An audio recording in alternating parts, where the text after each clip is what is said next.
क्या हाल। सब बढ़िया। तो आज वो स्टार्ट करेंगे। ठीक है। सेमेस्टर 7। हाँ। आप लोगों की सेमेस्टर 7 में हो, मतलब थर्ड ईयर पास। और अभी सब घूमा घूमी। हाँ, घूमी घूमी चल रहा है। ठीक है। तो इंस्ट्रूमेंटल मेथड ऑफ एनालिसिस या फार्मास्यूटिकल एनालिसिस 2 बोलेंगे। फार्मास्यूटिकल एनालिसिस फर्स्ट आपने पढ़ा होगा, जहां पर आपने डाइट्रेशन अट्रैक्शन शायद आपने प्रैक्टिकल भी किया हो, है ना। तो इंस्ट्रूमेंटल मेथड ऑफ एनालिसिस में हम लोग कुछ इंस्ट्रूमेंट्स के बारे में पढ़ते हैं। ठीक है। इसका बेसिकली यही मतलब है, जैसे बोल रहा है इंस्ट्रूमेंटल मेथड ऑफ एनालिसिस, तो मतलब हम लोग कुछ वैसे इंस्ट्रूमेंट के बारे में पढ़ेंगे जो एनालिसिस के काम आते हैं। किस चीज के एनालिसिस से काम आता है।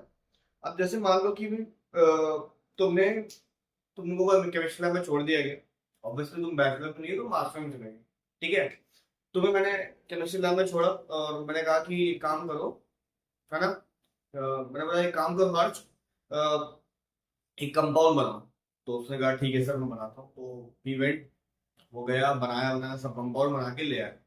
अब कंपाउंड अगर ले आया तो कैसे पता चलेगा कि वो कंपाउंड वही सेम कंपाउंड है कि जो कि मैंने बोला था बनाने के लिए। मान लो मैंने उसको बोला कि चलो पैरासिटामोल बना के लाओ। अब पैरासिटामोल वो बना के लाया, उसने वही सिंथेसिस स्टेप की, वही सिंथेसिस की और वही आया, मतलब मान लो पैरासिटामोल उसको मिल गया। बट हमें कैसे कंफर्म होगा कि वो पैरासिटामोल है। ठीक है। तो उसके लिए हम लोग different method of analysis use करते हैं। जैसे अगर मुझे उसका मॉलिक्यूलर वेट जानना होगा, ठीक है, अगर उसका मुझे मॉलिक्यूलर वेट जानना होगा तो मैं उसके लिए मास स्पेक्ट्रोमेट्री यूज करूंगा। ठीक। अगर मुझे उसका मॉलिक्यूलर फॉर्मूला जानना पड़ेगा या उसका ये देखना पड़ेगा कि उसके लास्ट में, ठीक है, फंक्शनल ग्रुप कौन सा लगा हुआ है, तो मुझे आईआर स्पेक्ट्रोस्कोपी यूज करना पड़ेगा। और अगर मुझे जानना होगा कि कैसा है उसका, मतलब वो अगर मान लो उसको मैंने किसी सॉल्वेंट में डिसॉल्व किया तो वो कितना यूवी ऑब्जर्व करेगा, कितना क्या करेगा, ये सब जानने के लिए हम लोग यूज करते हैं different type of spectroscopy, spectrophotometer, है ना। हम लोग अभी इसमें बहुत कुछ पढ़ेंगे। हम लोग पढ़ेंगे कि थिन लेयर क्रोमेटोग्राफी क्या होता है, बट फिलहाल आज के लिए हम लोग स्टार्ट करेंगे यूवी विजिबल स्पेक्ट्रोस्कोपी। ठीक है। यूवी विजिबल अलग अलग चीज है ना। ऐसा नहीं कि आप दोनों को एक में मिला दो कि हाँ यूवी भी वही है विजिबल भी एक है। यूवी अलग है, विजिबल अलग है। यूवी में हम लोगों को यूवी लाइट के बारे में पढ़ना होता है। विजिबल जो हमको दिख रहा है वो है विजिबल। ठीक है। तो that is basically UV visible spectroscopy. तो आपको अभी दो चीजें सुनाई को, मतलब सुनाई देगी आपको। ठीक है। एक स्पेक्ट्रोस्कोपी सुनाई देगी, एक स्पेक्ट्रोमेट्री सुनाई देगी। दोनों में डिफरेंस मैं बता देता हूँ। स्पेक्ट्रोस्कोपी तब होता है जब स्पेक्ट्रम इन्वॉल्व हो। स्पेक्ट्रम बोले तो मैं समझाऊंगा। जब स्पेक्ट्रम इन्वॉल्व हो, मतलब एक range of frequency of waves involve हो, तो हम लोग उसको बोलते हैं स्पेक्ट्रोस्कोपी। ठीक है।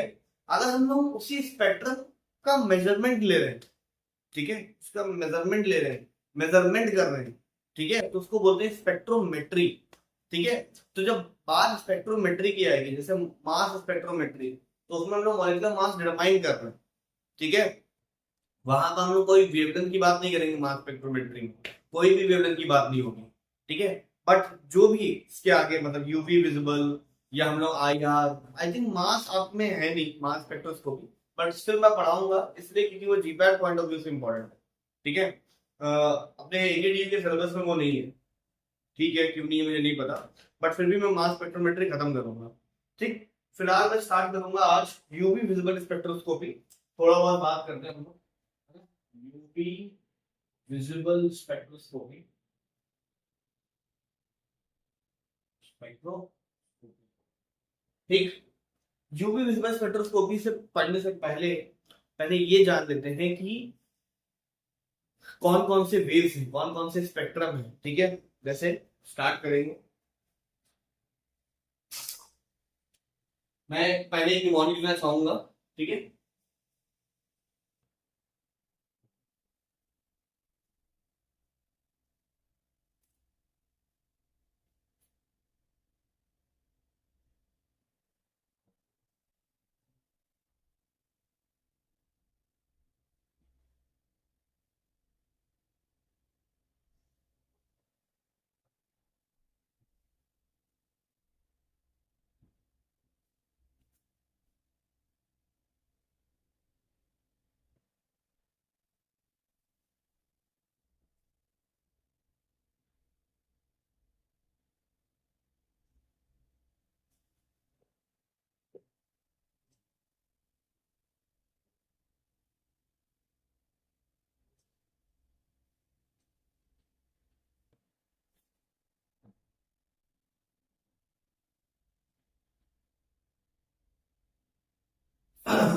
तो अगर वेव्स देखी जाए, ठीक है, जो स्पेक्ट्रम के वेव्स हैं अगर उनको ध्यान से देखा जाए तो उनको इस तरीके की दिखेंगे, ठीक है।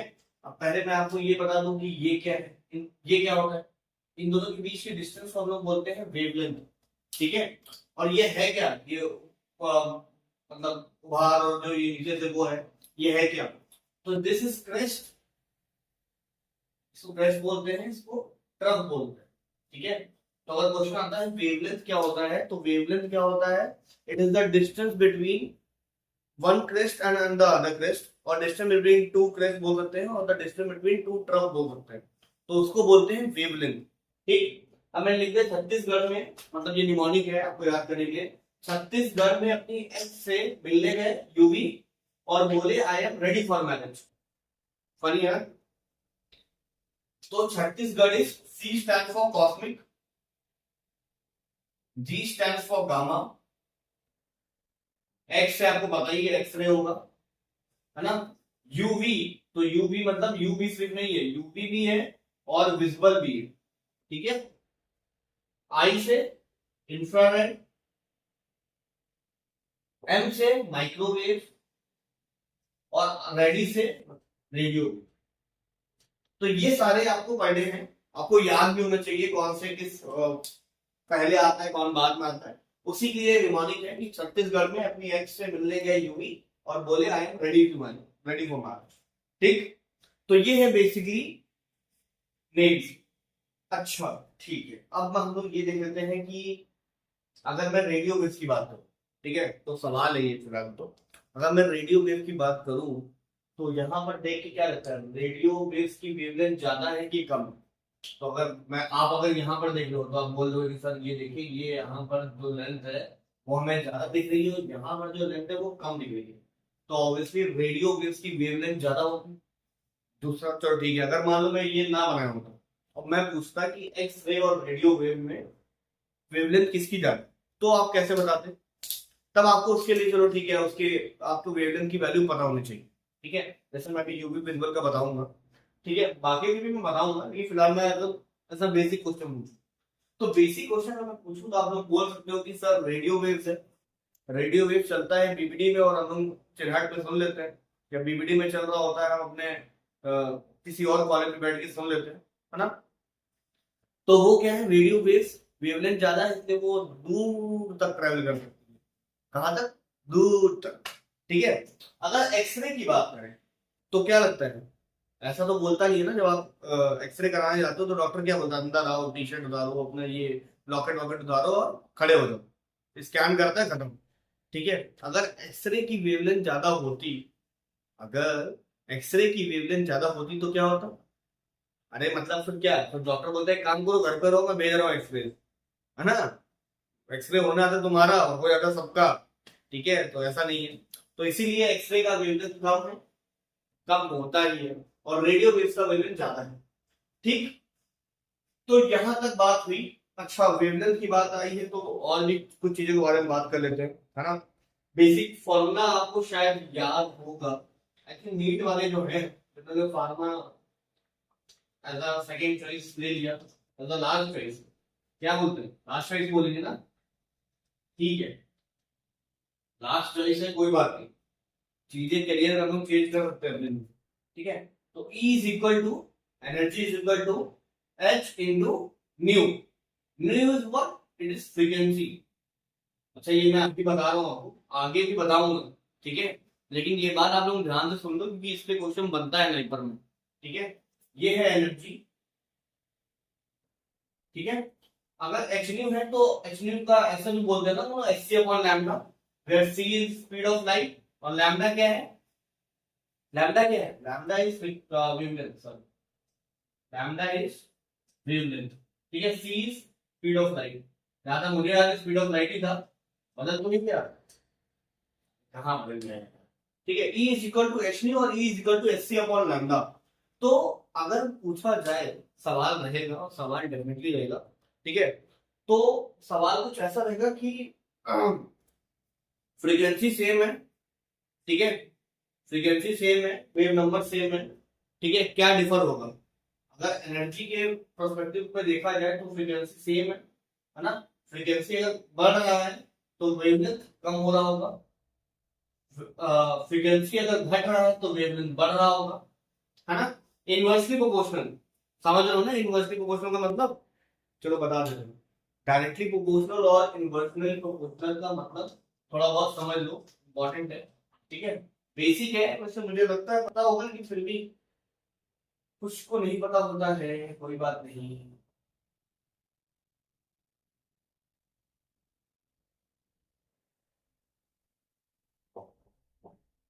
ठीक है, अगर कुछ ऐसा है, कुछ अगर ऐसा है तो उसको हम लोग बोलते हैं डायरेक्टली प्रोपोर्शनल। डायरेक्टली प्रोपोर्शनल इससे बोलते हैं कि अगर ई है वो अगर बढ़ेगा तो न्यू भी बढ़ेगा, ई अगर कम होगा तो न्यू कम होगा, तो ये डायरेक्टली प्रोपोर्शनल है। इनवर्सली प्रोपोर्शनल में क्या होता है, ई अगर बढ़ रहा है, एनर्जी बढ़ रहा है तो लैम्डा घट रहा होगा, ये कम हो रहा है तो ये ज्यादा हो रहा होगा, ठीक है। ये काम आप कहाँ कर दो, कॉलेज में, है ना। टीचर बोल रहा है पढ़ाई करो, लेकिन बोल रहे नहीं हम पढ़ाई नहीं करेंगे। तो ये है इनवर्सली प्रोपोर्शनल और ये है डायरेक्टली प्रोपोर्शनल। डायरेक्टली प्रोपोर्शनल होता है ऑब्वियसली, मैनेजर ने बोला काम करने का मतलब करने का, समझे ना। ठीक है, अब हम लोग रेंज के बारे में पढ़ेंगे, ठीक है। तो range of UV visible, range of UV visible, human visible की दो रेंज है, ठीक है। एक है थ्योरेटिकल रेंज और एक है प्रैक्टिकल रेंज। थ्योरेटिकल रेंज क्यों, जो हर बुक्स और मतलब बुक्स में आपको मिलेंगे, जितने भी बुक्स पढ़ोगे उसमें थ्योरेटिकल रेंज दिया रहता है।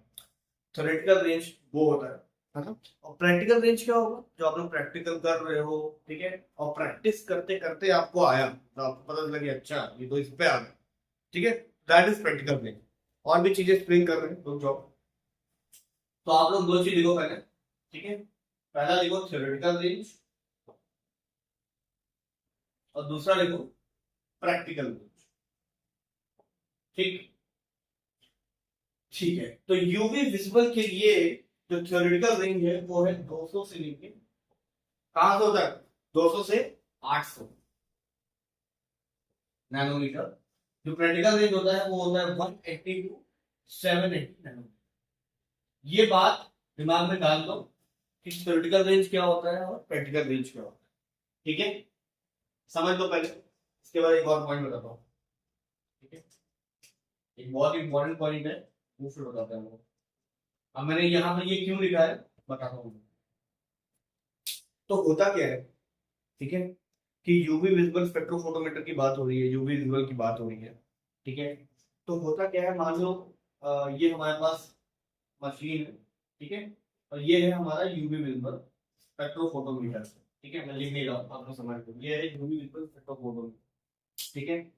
तो यूवी विजिबल स्पेक्ट्रोफोटोमीटर अभी हम लोग आगे जब पढ़ेंगे, है ना, आप जो बियर लैम्बर्ट लॉ पढ़ोगे, ठीक है, आपको आगे मैं और चीजें बताऊंगा, तो उसमें आप देखोगे कि ऑक्सीजन एक बहुत ही इंपॉर्टेंट रोल प्ले करता है, ठीक है, ऑक्सीजन एक बहुत ही इंपॉर्टेंट रोल प्ले करता है, इसलिए हम लोग वहां पर वैक्यूम यूज करते हैं, ठीक है।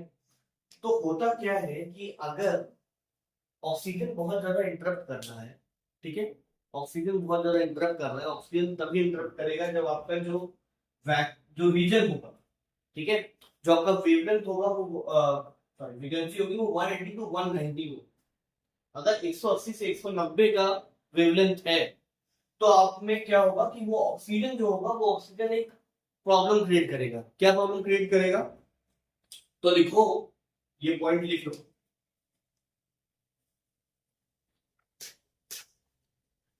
कि इफ अ कंपाउंड, अगर कोई कंपाउंड इसके इस रेंज में आता है, मतलब लिख दो if a compound lies in if a compound lies in this region, मैं लिख नहीं रहा हूं, आप लोग लिख सकते हो, if a compound lies in this region, okay, then lone pair of oxygen, मैं बताऊंगा कि लोन पेयर ऑफ ऑक्सीजन कैसे करेगा, ठीक है।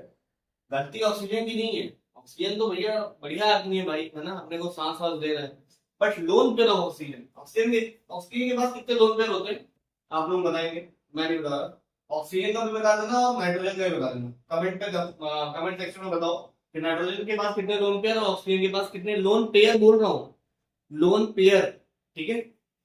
Then if a compound lies in this region, then lone pair of oxygen interfere with, then lone pair of oxygen interfere, ठीक है, with the reading, ठीक है, और इसकी वजह से therefore we remove oxygen, therefore we remove oxygen, अगर oxygen remove करेंगे तो क्या बोलते, अगर मान लो मैंने कोई आपको खोखला चीज दिया, हॉलो है, उसमें से मैंने कहा इसमें से ऑक्सीजन हटा दो, तो क्या बोलते हैं उसको, वैक्यूम बोलते हैं, ठीक है। तो इसीलिए इस वेवलेंथ को हम लोग बोलते हैं वैक्यूम फील्ड फ्री रीजन। क्या बोलोगे आप लोग उसको, वैक्यूम फील्ड फ्री रीजन, ठीक है। 180 से 190 वाला जो पॉइंट होता है उसको बोलते हैं, क्या बोलते हैं, वैक्यूम फील्ड फ्री रीजन, ठीक है। अच्छा, ये 200 से 800 मैंने आपको बताया है यूवी विजिबल का, ठीक है। अगर सिर्फ यूवी की बात आएगी तो आप लोग लिखोगे 200 से 400, और विजिबल में लिखोगे 400 से 800। अगर मैं यहाँ पर बात करूँ तो लिखोगे 180 से 380, 180 टू 380 एंड देन 380 टू 780, ठीक है। ये यूवी का है, ये विजिबल का है, ये यूवी का है, ये विजिबल का है, लिख देता हूँ, ये यूवी, ये विजिबल, ये यूवी, ये विजिबल, ठीक है। अच्छा, क्या बताया था मैंने, निमोनिक, निमोनिक क्या था, छत्तीसगढ़ में अपनी एक्स से मिलने गए यूवी और बोले I am ready for marriage. Chhattisgarh में सी स्टैंड फॉर कॉस्मिक, ठीक है, जी स्टैंड फॉर गामा, गामा के बाद एक्स से मिलने गया ना छत्तीसगढ़ में अपनी एक्स से, एक्स रे, ठीक है। यूवी मिलने गए तो यूवी विजिबल, और यूवी विजिबल आ जाएगा। आई से होगा इंफ्रारेड, एम से होगा माइक्रोवेव, रेडी से होगा रेडियो, ओके डन। चलो, तो हमने ये सब पढ़ लिया कि हाँ कौन कौन सा रेंज होता है, थ्योरेटिकल रेंज क्या होता है, प्रैक्टिकल। अभी आपको इंपॉर्टेंस समझ में नहीं आ रहा होगा ऑब्वियसली, आप बोल रहे होगे सर 200 से 800 लिख के चलो आगे बढ़ो खत्म करो, लेकिन नहीं, जब क्वेश्चन आएंगे ना आपके जीपैड में, क्वेश्चन आएंगे डेफिनेटली, ठीक है, जीपैड में मिलेगा ही मिलेगा। ये आपका इंस्ट्रूमेंटल मेथड ऑफ एनालिसिस आपकी केमिस्ट्री का पार्ट है, ठीक है। तो ये क्वेश्चन एनालिसिस करने पे आपके 5 से 6 क्वेश्चन तो हो ही जाएंगे, ठीक है।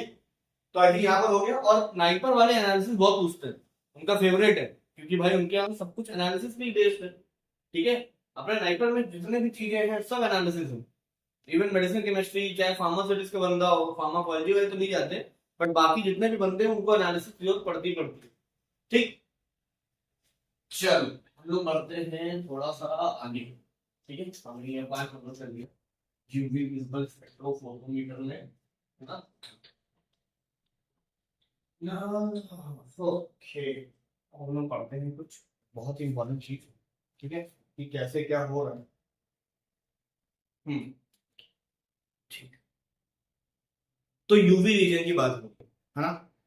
तो जो यूवी रीजन होता है वो बहुत ही वीक होता है, ठीक है। सबसे पहले इंपॉर्टेंट बात, जो अल्ट्रावायलेट रीजन होता है वो बहुत ही वीक होता है, ठीक है। और आप लोग देखोगे कि क्या कहते हैं, कभी भी अगर हम लोग को स्टरलाइजेशन करना, स्टरलाइजेशन समझ रहे हो, मतलब जैसे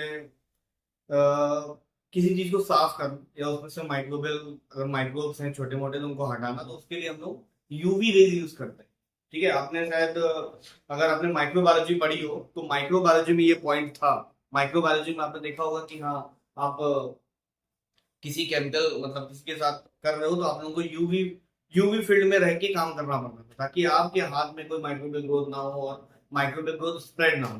तो मोस्टली स्टरलाइजेशन के लिए यूवी रेज यूज करते हैं, है ना। आपने उसमें भी देखा होगा आपने कोविड टाइम में कि स्टरलाइजेशन के लिए यूवी रेज का यूज कर रहे हैं, ठीक है। तो बहुत ही वीक है, अगर स्ट्रॉन्ग होता तो क्या होता, स्ट्रॉन्ग होता तो यार इसको एक्सरे की तरह यूज करते, एक्सरे की तरह इंपॉर्टेंस मिलता, बट एक्सरे की तरह इंपॉर्टेंस तो मिल नहीं रहा, इसको मिल रहा है इंपॉर्टेंस किसी तरह, एक बेसिक वीक की तरह, कमजोर है, लेकिन हम लोग उसके आगे बारे में पढ़ेंगे। तो एटम में क्या क्या होता है पहले मैं ये जानना चाहता हूँ। अगर एक एटम की बात करें तो उसमें इलेक्ट्रॉन होगा, उसमें प्रोटॉन होगा, उसमें न्यूट्रॉन होगा, ठीक है। अगर मैं बोलूं प्रोटॉन और न्यूट्रॉन तो न्यूक्लियस में रहते हैं, है ना। ये इन्होंने तो अपना घर सेव कर रखा है, इन्होंने कहा है भाई हम अमीर आदमी हैं, बड़े आदमी हैं, हम क्या है अपना कोर न्यूक्लियस इन्होंने ढूंढ लिया और न्यूक्लियस में आराम से रहे। बट इलेक्ट्रॉन भाई साहब जो हैं उसमें बहुत दिक्कत है यार, वो बेचारा बहुत परेशान है। मतलब यहाँ बाहर घूम रहा है, कहीं यहाँ घूम रहा है, कहीं यहाँ घूम रहा है, कहीं यहाँ घूम रहा है, कहीं यहाँ घूम रहा है, और घूम रहा है, ठीक है। बेचारे को रेस्ट भी नहीं मिल रहा। प्रोटॉन न्यूट्रॉन तो अपना आराम से घर पे बैठे हैं, लेकिन इसको रेस्ट नहीं मिल रहा। तो इसको रेस्ट दिलाने के लिए, मिल तो सकता नहीं, लेकिन फिर भी हम कोशिश कराएंगे। जैसे आपको रेस्ट करा दें, आराम से बैठ के आप घर पे आराम से इंस्ट्रूमेंटल मेथड ऑफ एनालिसिस पढ़ रहे हैं, ऐसे इनको भी कराया जाएगा। तो इलेक्ट्रॉन बहुत ही वीक होता है। तो जब कोई यूवी रे, जब यूवी रेज, मान लो इस ऐसा कुछ एटम है, एटम में प्रोटॉन न्यूट्रॉन और इलेक्ट्रॉन है, जब यूवी रेज आएगा दौड़ते दौड़ते, तो अब यूवी रेज वीक है, तो वीक है तो अब कमजोर आदमी कमजोर को ही लेके जाएगा ना अपने साथ। अब ऐसा तो है नहीं कि मैंने बोला कि काम करो केतन, केतन तो स्ट्रांग बनना, चलो ठीक है, किसी छोटे छोटे की बात कर लेते हैं। आप अपने अपने खुद में से एग्जांपल ढूंढ लो, ठीक है, कि अगर कोई वीक बंदा है तो वो वीक इंसान को ही उठा के लेके जाएगा कि चल रे चल निकल भाजा, चल पीट के आता हूँ, है ना। कोई ऐसा नहीं होगा कि कोई वीक बंदा है, मतलब एकदम लुंज पुंज है, उसमें आया स्ट्रांग आदमी को पकड़ा और मारने लगा। मूवीज की बात नहीं हो रही, ठीक है, रियलिटी की बात हो रही। तो जैसे कि मैंने बताया कि यूवी रेज वीक है, इसीलिए वो कंपैटिबल है इलेक्ट्रॉन के साथ। किसके साथ? इलेक्ट्रॉन के साथ। तो कंपैटिबिलिटी इनकी दिखती है, ठीक है। जब यूवी रेज मूव करेंगे तो वो सिर्फ इलेक्ट्रॉन के साथ छेड़छाड़ कर सकते हैं, प्रोटॉन और न्यूट्रॉन को हाथ नहीं लगा सकते। क्यों? मैंने ऑलरेडी बताया कि प्रोटॉन और न्यूट्रॉन में ताकत ज्यादा है, स्ट्रॉन्ग ज्यादा है, इसलिए उनके में कोई भी ऐसा कुछ डिफरेंस नहीं आएगा। ठीक, चलो ठीक है, आज लोग यहाँ तक करते हैं, ठीक है। अगला लेक्चर मैं इसके आगे का कंटिन्यू करूंगा, ठीक है, जिसमें लोग बियर लैम्बर्ट्स लॉ पढ़ेंगे, हम लोग एब्जॉर्बेंस पढ़ेंगे, ठीक है, एब्जॉर्बेंस क्या होता है और कैसे वो ढेर सारे इधर उधर से ट्रेवल करता है ना, जैसे सिग्मा और पाई कैसे कैसे होगा मैं सब बताऊंगा, ठीक है। But will take care of this in our next lecture. तो जुड़े रहिए, ठीक है। अगर आप अभी नए हैं चैनल पे तो प्लीज सब्सक्राइब कीजिए। प्लीज मैं रिक्वेस्ट करता हूँ कि खराब खराब कमेंट मत कीजिए, ठीक है। आप स्टूडेंट हैं तो स्टूडेंट और टीचर की मर्यादा बनी रहनी चाहिए, ठीक। तो अगर आप स्टूडेंट हैं, आपको नहीं समझ में आ रहा है, ठीक है, आप बता सकते हो कि ये नहीं समझ में आ रहा है, बट खराब कमेंट करने की जरूरत नहीं है, मेरे बारे में नहीं, एटलीस्ट कमेंट के अंदर गेम मत खेलो, ठीक है। कुछ बोलना है मत बोलो। अगर आपको पढ़ाई से रिलेटेड कुछ बोलना तो आप बोल सकते हो कि हाँ सर ये कमी है, या इसमें हम लोग इम्प्रूव कर सकते हैं, या आवाज क्लियर नहीं है, या जो भी है, तो ये सब तुम बोल सकते हो, ठीक है। बट इसके आगे कुछ नहीं, ये नहीं देखना है मुझे कि वीडियो पर गाली गलौज करना है, ठीक। Just for information. तो ये हुआ हमारा यूवी विजिबल, इसके आगे की हम लोग कहानी अगली क्लास में, ठीक है। चलो बाय।